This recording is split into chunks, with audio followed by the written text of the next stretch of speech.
Des questions qui sont liées, Maître, par rapport à l'utilisation des véhicules. Est-ce que déjà vous pouvez nous parler de la différence entre du véhicule de mission, les véhicules de fonction, Alors oui, sur ces points fondamentaux? il y a les véhicules de fonction qui sont attachés à la fonction du salarié et qu'on considère comme un avantage en nature qui doit être déclaré, qui généralement permet, alors avec certains calculs qui peuvent varier selon les employeurs, mais au salarié de conserver le véhicule, de rentrer avec le véhicule chez lui.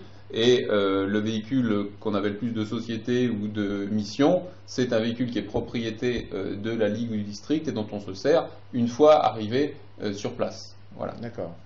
Alors, par rapport à ces véhicules-là, est-ce que les salariés qui utilisent là pour le coup leur véhicule personnel, si ce n'est pas prévu au contrat de travail, est-ce qu'ils peuvent bénéficier d'indemnités kilométriques entre le lieu de travail et le lieu de la mission à exécuter pour l'employeur, à partir du moment où effectivement ça peut se justifier par un ordre de mission donné par l'employeur? Alors, ça c'est possible. le principe, c'est que on ne paye pas pour aller de chez soi jusqu'à chez son employeur, qu'en revanche, si on prend son véhicule personnel pour faire des trajets du lieu où on est salarié au lieu de mission, là, il doit y avoir indemnisation avec frais kilométriques, barème fiscal, etc.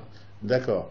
Et si jamais effectivement la personne a exécuté ses missions depuis un certain nombre d'années et n'a jamais été indemnisée, est-ce que ça rentre aussi dans le cadre de la rétrocession? Est-ce qu'on peut revenir aussi sur Tout à fait, tout à fait. C'est des choses, on peut revenir jusqu'à 5 ans en arrière, et on peut également aussi, pour des gens, j'ai des dossiers comme ça, qui ont des déplacements très importants d'un lieu de travail à un autre, qui ne sont pas forcément comptés dans le temps de travail. On sait par exemple qu'on peut avoir des gens qui vont faire des réunions d'information à l'autre bout du département, oui, et qui rentrent le soir, qui ramènent le véhicule à la ligue ou au district. Ça, c'est du temps de travail. Hein.